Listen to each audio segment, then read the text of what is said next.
আসসালামু আলাইকুম। আজকে আমি পপকর্ন দিয়ে নতুন একটা রেসিপি করে দেখাবো। পপকর্ন দিয়ে যে এত মজার একটা রেসিপি তৈরি করা যায় এই ভিডিও না দেখলে বোঝাই যাবে না। খেতে হবে অনেক টেস্টি আর বানানো খুবই সহজ, যে কেউ বানিয়ে নিতে পারবেন। আশা করছি আপনাদেরও ভালো লাগবে। ভালো লাগলে লাইক কমেন্ট শেয়ার করে দিবেন।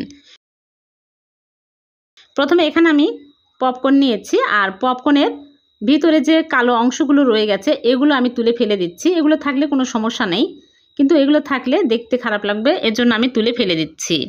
এখানে 1.5 প্যাকেট আছে, 10 টাকা দামের যে প্যাকেট পাওয়া যায় যেখানে সেখানে, সেই প্যাকেটগুলো আমি নিয়েছি 1.5 প্যাকেট। সবগুলো আমি তুলে এক সাইডে রেখে দিব। বেছে না হয়ে গেলে আমি এক সাইডে রেখে দিচ্ছি। আর এদিকে চুলায় একটা প্যান বসে দিয়েছি, দিয়ে দিচ্ছি লিকুইড দুধ 2 কাপ। আমি আগে জাল দিয়ে ঘন করে নিয়েছি। আর এর মধ্যে দিয়ে দিচ্ছি ঘি 1 টেবিল চামচ, আর দিয়ে দিচ্ছি এলাচের গুঁড়া 1/2 চামচ। দিলে সুন্দর একটা ফ্লেভার পাওয়া যায়। এখন আমি নেড়েচেড়ে জাল করে বলক তুলে নেব। আর এখানে আমি চিনি নিয়েছি 1/3 কাপ। চিনি কমিয়ে বাড়িয়ে অ্যাড করতে পারবেন, যে যেরকম মিষ্টি পছন্দ করেন। এখন আমি নেড়েচেড়ে ভালোভাবে বলক উঠে আসলে চুলাটা একদম লো আঁচে রাখবো। লো আঁচে রেখে এখানে আমি পপকর্নগুলো দিয়ে দিচ্ছি। পপকর্নগুলো দিয়ে অনবরত নেড়েচেড়ে নিব। আর এখানে আমি দিয়ে দিচ্ছি সুজি 2 টেবিল চামচ। সুজি দিয়ে অনবরত নেড়েচেড়ে নিতে হবে, আর চুলার আঁচ লো আঁচে রাখতে হবে। পপকর্ন দিয়ে একটু নেড়েচেড়ে নিলে দেখা যাবে যে পপকর্ন একদম গলে যাবে। আর এখন আমি চুলাটা অফ করে ঢেকে রাখবো 5 মিনিট। 5 মিনিটে পপকর্ন আরও গলে সুজির সাথে মিশে যাবে।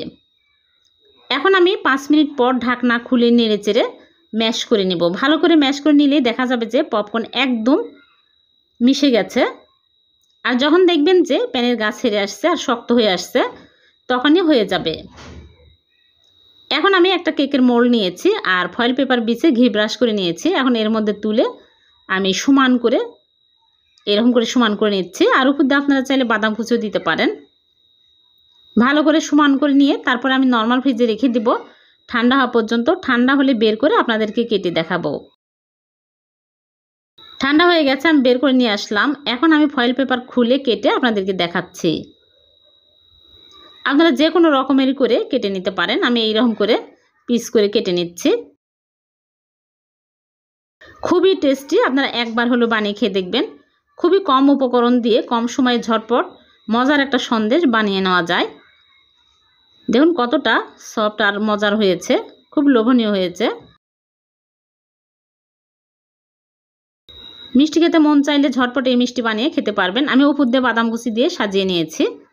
হয়ে গেল পপকর্ন দিয়ে ভীষণ মজার সন্দেশ। আর একটাকে ভেঙে দেখাচ্ছি কতটা মজার হয়েছে। ভালো লাগলে লাইক কমেন্ট শেয়ার করে দেবেন। আর এরকম সহজ নতুন নতুন রেসিপি পেতে চ্যানেলটিকে সাবস্ক্রাইব করে চ্যানেলের সাথে থাকবেন। আর পেজ থেকে দেখে থাকলে পেজটিকে ফলো দিয়ে রাখবেন।